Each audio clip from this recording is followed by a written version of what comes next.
kon li ma wax du ma ci dellusiwaat te ñu doon. non sëñ Cheikh lu ma wax nga ne du ma eggal tuuti non lu ma wax aussi nga ne du ma ci dellusiwaat ma eggal tuuti fu ma dugg dafa sensible boo ma dogee du baax allez-y ñi doon wax ñaar laaj jàngate am na ci ñoo xamante ni dañuy wax ngir seen aqulaay taala maanaam dañoo wute ak man gis-gis te ñooñu bëriwuñ matuñ 10% dama leen koy nangul te ku ci waxi déglu naa la mais am na ci ñoo xamante ni mooy ñi daan wax di takk rajo yi bëgg maa jaboli si ak Touba mooy ñi nga xamante ni du ma ne ni ma yàlla def neexuma mais li njàgg ma sa gëm mooy suñ projet bi nu ñu mën a def ba gàllankoor ko gëm loo waa Touba ne leen Ousmane Sonko ak ñu ànd ay salafiste lañ ay wahabiste lañ boo leen joxee réew mi màggal dootu fi am gàmm dootu fi am ñooñu pas bu ñu teg dañu justifier lañ waxoon maanaam jublu ne gis ngeen ñii bi ngeen leen falee nangam ak nangam mais li may sant yàlla mooy Cheikh Mahamadul Mountakha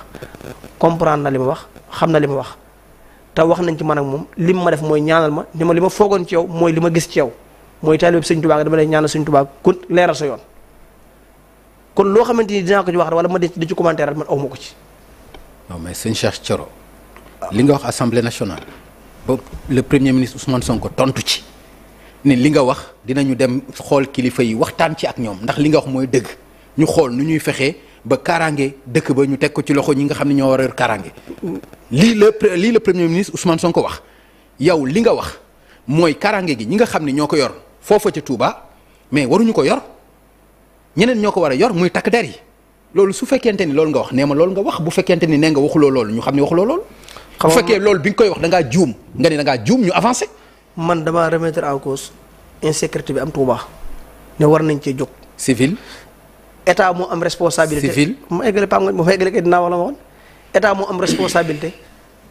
sécuriser képp ku nekk Touba sa alal ak say bee ak sa kër loolu état moo ci am responsabilité bu ko état deful rek état daf fayit mission ba pare teg ci ne civil du yar moroomu civilam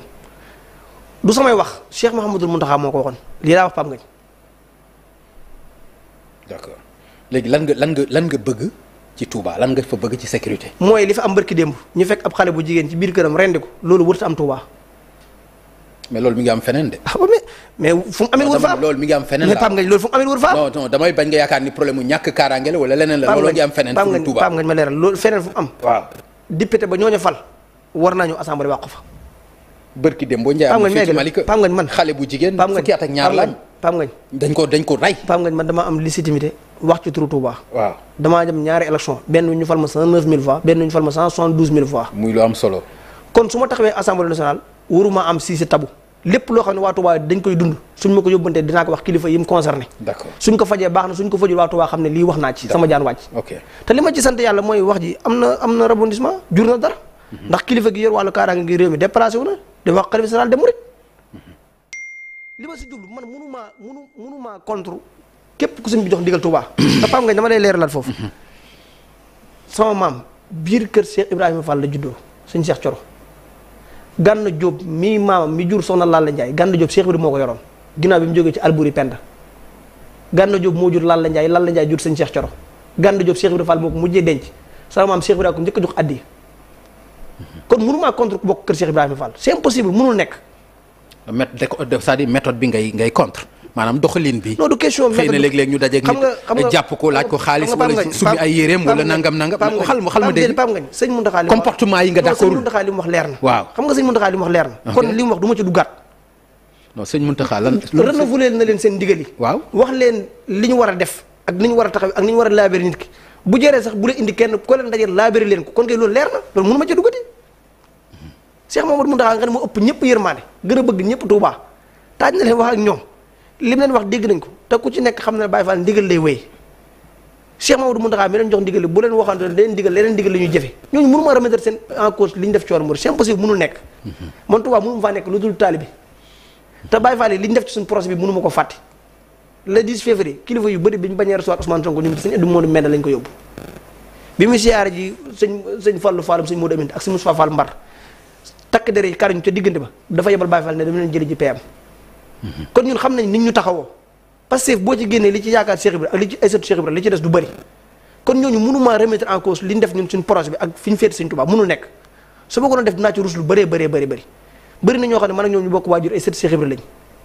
man mii di wax yow kenn gënumaa nekk sëtu Cheikh Ibrahima Fall kenn gënumaa yaakaar Cheikh Ibra mënul nekk c'est impossible nit ñi bu ñuy dugg dañuy dugg fuñ xaj man sama maam Cheikh Ibrahima moo ko doon denc. mais yow itam booy wax. non déglu rek non yow itam booy wax Pape Ngagne li ma wax. non booy wax yow itam. surtout ci assemblée nationale. non Pape Ngagne. non booy wax aussi nga wax lu leer ngay wax lu nit ñi mën a dégg. Pape Ngagne. sooy wax aussi nga wax lu nit ñi mën a dégg. mais mënoo taxaw assemblée nationale wax li nga wax ko muy wax ju rëy joo xam ni bi nga ca génnee ñu bari ñaawlu nañ ko. gis nga ko dégg nga ko. Pape Ngagne waaw. keroog temps de parole 4 minutes laa amoon 4 minutes yëpp dugg mu fenn hors Cissé li ma wax lépp ci Touba la ci problème mu jaaykatu gerte yi laa njëkki wax ci pile de 3 minutes 15 secondes ma dese 39 secondes dugg ci insécurité bi am Touba. te nag su ma demee ba su ma naree dem ba assemblée te du ma wax soxlay département Mbacké soxlawul ma defa dem ndax bi may campagne damaa taxaw fépp teg fa sama tànk ne bu ma eggee assemblée seen ndaw laa fas yéene nekk fas yéene ma nekk ndaw kenn. d'accord léegi lan. kon ni dawalkat saret bi war a amee soxlaam wax ma ko ma wax ko ministre transport ni jaaykatu gerte bi war a amee soxlaam wax ma ko wax ko ministre transport noonu la ndaw li war a nekk Touba jàpp ne dañuy offense sécurité am wax ma ko mu war ko wax ministre de l'intérieur c'est simple. alors léegi sëñ bi xam nga lu ma bëgg Sénégalais yaa ngi lay seetaan lan nga bëgg ci sécurité Touba pour mu leer. sécurité Touba li ma ci bëgg wax naa ko ñi ma ko waroon wax déplacé wu nañ ci li ñu ci waroon def nañ ko te dinañ ci gis changement te gis nañ ko ci. mooy lan mooy ñu génne ko ci loxo. non non loolu yaa ko wax loxo Baye Fall ya fa loolu nekk yaa ko wax. teg ko ci loxo takk der Pape Ngagne man loolu mënu ma ko wax te du ma ko wax ndax Touba kii génne ci loxo diw ak kii loxo diw kenn la fa muy Cheikh Mamadou Mountakha dégg naa benn doomi suñu Modou Amine wax ko fa ne ki wax gënuñ ko bëgg dëkk bi gënuñ ko bokk ci dëkk bi kon xëy na ñaar ñu déggante wut la te 90% ci ñi wax bu ñu amee woon sens boobu dina yomb ci ñoom lool mais nag man gis nga émission bi sax pare dina am lu ñu ci daggati waxati ne Cheikh Thioro waxati na nangam ndax ki fas yéene yàq moom Pape Ngagne intention yàq rek lay am dama leen koy nangul mais li wóor ba wóor mooy mënuñ cee am ndam ndax Cheikh Mamadou Mountakha du benn nopp te sëñ jotaayu sëñ Touba la tooge. ok alors sëñ bi d'accord léegi ñu des Touba ba tey parce que mbënd mi daf fa jaar. am na sax ku ma ni bi le ministre Cheikh Tidiane Dièye di wax nawet du seen nawet yow yaa ko xelal yaa ko déey yaa ko ni waxaat nawet du suñu nawet ndax loolu say wax la wala du so non vraiment yaa ko ni waxal non sëñ Cheikh loolu c'est important. Pape Ngagne xam nga man damay félicité waat Cheikh Tidiane Dièye. non dama ni yaa ko ni waxal nawet. Pape Ngagne yooyu moom débat yooyu moom du ma tontoo xam nga damay félicité Cheikh Tidiane Dièye rek. non loolu dafa garaaw. non Pape Ngagne. nawet bi du suñu nawet. nañ ko teg ci fi contexte bi mu waxee rek. nawet bi du suñu nawet. non nañ ko teg fi mu waxee rek xam nga Cheikh Tidiane Dièye bu doon ñi ko jiitu li ñu waroon def ci assainissement Touba def nañ ko fi dina tal leneen lu dul ñëw seet si ku faat Touba ngir ndox mi dafa nangu këram loolu mooy dëgg ndax dafay fekk projet boo xamante ni nee nañ def nañ fi 45 milliards ci assainissement Touba nguur gi fi jóge loolu la ñu wax 45 milliards yoo xam ne yow Touba nga dëkk ndax bépp murit Touba mooy këram. ala kulli haal. waaw boo sañoon fépp baax waaye jàpp naa ne boo sañoon Touba mooy gën a baax. dëgg la ndax xam naa sa diggante ak sëñ Saliou ak sëñ Cheikh Saliou. tout à fait kon bu fekkee neen def nañ fa 45 milliards. te yow mënoo jóge ci kër sëñ Fallou dugg ci jumaa ji normal te am ndox sonal la loolu yaa problème. kon Cheikh Tidiane Dièye bu waxee loolu dafa wax ne intention bi ñun nawet bi mënuñ fee saafara inondation Touba ci contexte boobu la waxee. waaw mais loolu noo koy waxee yow loolu noo koy waxee te nekk ministre de la République c'est-à-dire loolu nan nga koy waxee loolu wax ju ëpp la. ma eggale. waaw mais loolu il faut ñu d'accord ci loolu. non non du ma ci d'accord. attends d'accord. non du ma ci d'accord parce que yaa ko xelal. non du ma wax ko ah déedéet. mënoo ci d'accord xam nga ñaar tax du ma ci d'accord. waaw ñun loolu lañ digg ak Sénégalais yi. mooy dañ leen wax li mën a ne ñun suñ politique dañ ko teg ci politique gu dëgg waxante ak Sénégalais yi li mën a ne dañ leen mënuñoo jël réew mi ren ne danañ régler problème inondation Touba ren buñ ko waxee waxuñu dëgg. ok Cheikh Tidiane Dièye ci cadre boobu la waxee. ne leen ren mënuñu fee teg ay plan li ñu mën rek mooy jéem a teg ay plan d'urgence mooy heure bu nit ñi nekkee ci naqar buñ gëstoo gis ñu. luñ am ci ay moyens ñu indaale leen. Cheikh Tidiane Dièye su ma juumu ren nawet bi ñëw na Touba 4 fois te 4 fois heure bu fa ñëw ay problème moo ko fa indi. ne bu nawet bi jeexee nag dinañ xool plan assainissement Touba te gis nañ sëñ bi teg na ak kuréel goo xamante liggéey nañ ci biñ ci liggéeyee pare ñëwaat nañ ki yor directeur assainissement ñëwaat na Touba wax sëñ bi liñ nar ci assainissement Touba. ba pare li ko war a jiitu mooy dañoo war a auditer 45 milliards yooyu Pape Ngagne fan la dugg ndax 45 milliards yooyu du xaalisu kenn nit xaalisu askan yëpp lañ. d'accord te kon Cheikh Tidiane Dièye ci cadre boobu la waxee. ok cadre boobu nag jàpp naa ne même yow bu may laaj sax xam nga ne foofu la jublu woon wax. alors d'accord alors sëñ Cheikh Thioro nawet bi passé du seen nawet bii di ñëw seen nawet la yaakaar naa ne yéen a ngi koy waajal parce que waajal ko nag moo gën bëgg a waxaat nawet bii tam du suñu nawet xanaa foofu aussi mun leen fa eggal. li ma lay wax daal mooy. waaw c'est-à-dire est-ce que jàpp nga ni fi mu nekk nii matuwaay yi ngeen war a jël yéen a ngi koy jël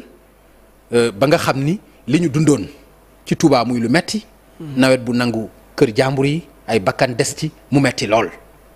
te ndimbal li ngeen fa yóbbu itam doon ndimbal lu néew ndax jàpp ngeen ni war ngeen mën a préparer nag nawet bi ba li xewoon dootul xewati. damay d'accord ak yow ne war nañ koo jàpp war nañ koo préparer ndax su ma toogee ci émission di wax ci lu concerné Touba man paaru Touba lay féet du ma féete paaru état bi ndax lu jëm ci wàllu inondation Pape Ngagne man dama cee nekk victime nekk ci victime man kër gi ma dëkkoon ci marché Ocass li tax ñu jóge fa dem taxu junni ni problème mu ndox la ñun problème mu inondation ñu ko dund ci Touba jàllale ñetti dërëm suñu koñ rek la amoon mu njóobentaay ku xam Touba di nga xam njóobentaay kon su may wax ci cadre Touba man lu ma maîtriser ci laay wax mais dama ne régime yi fi jiitu surtout Abdoulaye Wade bi mu fiy jógee dane woon am na plan de assainissement boo xam ne chaque année de Touba 10 milliards bi mu fiy jógee yoreel seen waayi xaalis président Macky Sall ne bu ñëwee dina fay seen waayi ñu continuer waat seen liggéey bi toog na ba mandaam jeex fayul seen waayi continuer wuñ seen liggéey mu tàmbalaat fa beneen liggéey bi ñuy nawet daaw ba di jub si mooy màggal 2023 yéen ñëpp yéen a ngi koy fàttaliku problème bi ma gënoon am ak ñoom bi fa Mamour Diallo mi nekkoon directeur ONAS ñëwee mu ne ren jii li ñu def Touba ci assainissement rafet nañ njort ne ndox mi du fi yàq lu bëri ndax jël nañ précaution yëpp ba ren dinañ màggal ci màggalu jàmm jamono yooyu li ma ko waxoon waxul dëgg li ñu def ne ko def nañ ko ci assainissement bu ñu ko jëndoon ay serviette def ko ci ndox mi benn ndox du taa Touba jamono yooyu la waxoon ñu saaga ma lu ñaaw lu dañu wax ma ko ci yàlla mi dara tawul dogal jamono yooyu bëgguma woon am ñoom dëgg mais bañ ne gannaaw suba la màggal gi ca la taw bu lóoru boobu noonu ba biir kër Sëñ Tuubaa fi ñu doon def cérémonie officielle mënuñu ko faa defee dañu ko mujj déplacé yóbbu kër Sëñ Fallu kon li may interpeller état bi mooy lépp lu muy def Touba mu di ko surveiller boppam ba pare it bépp nit bu muy jox marché lu jëm ci wàllu Touba nañu teg corps de contrôle yëpp ñu di ci teg bët ndax dañoo sonn ci liggéey yoo xamante ay taf yëngal lay nekk duñ ko liggéey nañ ko war a liggéey ndax problème mu Touba bokk na ci tëli yee ñu fay def te amul assainissement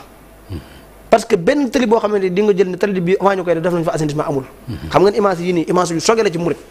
képp koo xamante da nga di Sénégal sa image yi bokk sa yaram war naa daw te ba nii may waxee yow nii diggante kër Sëñ Abdou Lahat ba jumaa ja ndox ma nga fa mënu faa déplacé wu kon loolu doy na war de te jéemu leen ci dara jéem dara mënut a weesu ba léegi ndox maa nga fa bu ma nee ndox maa kon ragal naa nawetu den bi mën na faa fekk nawetu ren bi ci loolu la ñuy sant yàlla ba ministre bi nga xam ne moo yor wàllu assainissement liggéey na équipe am ndax nit mënoo jékki-jékki ñëw rek da ngay assainir dëkk il faut que nga xool plan d'assainissement booy teg bu dee da nga bëgg liggéey bu sérieux Touba assainissement mënuñ koo régler ci nawet bii ñu jëm plan lañ war a teg chaque année ñu def ci dara donte day durer 10 ans day durer 5 ans buñ nee day durer 10 ans bu ñu eggee ci 10 ans yi ñu ne assainissement Touba ga réglé nañ ko définitivement mais am na point yoo xam ne mooy point essentiel comme Cheikh Modou Mountakha bi ñu ko waxee dana li ko gën a ñor mooy li wër jumaa ji moom ñu defar ko ñu assainir ko loolu yéen a ngi état baa ngi ci wax na ko Cheikh Tidiane Dièye jël na ci note kay loolu ñu ngi ci ba directeur assainissement dem na Touba déplacé wu kuréel gi sëñ bi tegoon ñu seer assainissement Touba waxtaan nañ ci loolu jàpp naa ne ba ren di déwén dinañ ci gis ay avancement dinañ ci gis ay saafara ndax gouvernement bi li mu fas yéene seq Touba loolu la fas yéene seq Sénégal yëpp mooy teg seen mbir ci li mu fas yéene seq Touba loolu la fas yéene seq Sénégal yëpp mooy teg seen mbir ci jubal jubbanti d'accord alors ci leneen ndox mu ñu naan Touba gannaaw ndox mi yàq ndox bi ñuy naan tam seen yitte la état bi wax na ni dana fexe ba ndoxu Lac de Guiers bu neex dugg fa ndax bu fa duggee sone sa koy yor ndax Touba dañuy fay ndox loolu dafa war a leer lan ngañ ci mën a wax li ma ci mën a wax mooy damay félicité waat gouvernement bi son excellence président Bassirou Diomaye Faye di félicité premier ministre Ousmane Sonko di félicité ministre hydraulique Serigne Cheikh Tidiane Dièye sama xel mi Serigne Mbaye Dia maa ngi koy nuyuwaale li tax ma leen di félicité mooy ñun dañoo campagne Touba déglu waa Touba dégg leen xam Touba ni ñu amee jafe-jafe ndox bokk na ci heure bu ñu jokkoo waan ak premier ministre ci période campagne bi li ñu koy wax daal mooy Touba bu fekkee bëgg ngeen ñu leen di woteel régler leen ñu problème bu ñaari ndox yi mooy ndox mi taa ci dëkk bi ak ndox mu nit ñi naan son excellence président Bassirou Diomaye bi mu ñëwee première rencontre bi mu njëkk am ak xalifa général de Mouride avant xalifa général de Mouride wax ñaar la ko njëkk wax mooy dañ leen sant di leen gërëm ci ni ngeen ñaanal réew ba réew mi duggul ci guuta Touba nag sànce yi fi gën a am sànce faar yi ñaari ndox yi la te dañuy ñaan ngeen ñaanal ñu bañ am ci réussite totale muy ndox mu taa ci dëkk bi ak ndox mu nit ñi naan fas yéene nañoo jëlee Lac de Guiers bi indi ko biir Touba loolu bu ko waxoon rek yamale ko def ko discours politique dinañ ko mën a comprendre ndax dinañ xam ne politicien buy wut la comme candidat malheureux bi nga xamante ne perte na ni mu ko defee woon ba am na sama mbokk politiciens yu bëri nee nañ sax programme boobu moo tax ñu jàppale woon ko ñun bi ñuy campagne muy excellence président Bassirou Diomaye ak premier ministre kenn ñëwu ci woon Touba ndax temps bi ñu génne xat na xat goo xam ne mënuñu woon a ñëw Touba di jàkkaarloo xalif bi te même excellence président Bassirou Diomaye bi muy ñëw Touba ci période campagne bi xalif bi fekkoon na ko yaram sutante ba mënu ko woon a recevoir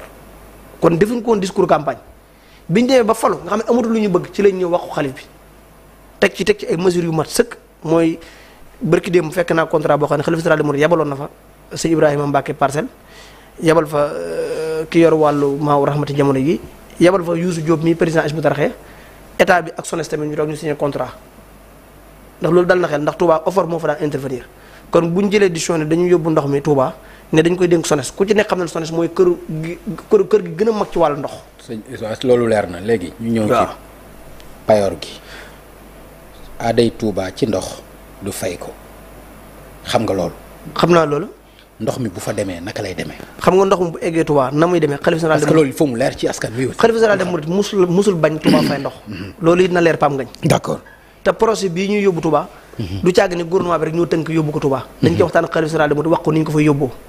loolu bu demee ba egg si gouvernement bi dinañ ci communiquer nan lañ ko war a defee ak kan moo ko yor fi mu toll nii li ñu sant SONES mu def ko mooy ñu dénk ko procédure yi mu xool ban entreprise lañ koy jox ak kan moo koy gagné ak nan lañ koy liggéey ba liggéey bi gën a mucc ay tege ci yoon. ba pare liñ ci séntu ñu am ko bu ñu eggee ci waxtu exploité bu ñu nee war ko exploité nag loolu ci gouvernement bi la ajoo waa SONES waa Touba ñooy xool nan lañ ko waxtaan ak kan lañ koy dénk. d'accord tout à l'heure wax nga lu am solo wax nga pal gi ñu lay fal ci diwaan bu Bawol rawatina Touba muy pal gu am solo nag nga xam ni Pastef da ko fay am mu nekk ay record yu am solo ndax loolu gouvernement bi delloo nañ ko Mbàkke ay cadre yu am doole ñi ngi fa ñoo xam ni am na ci ñoo xam ni xam naa leen. ay cadre yu mag macha allah ñi ngi foofu.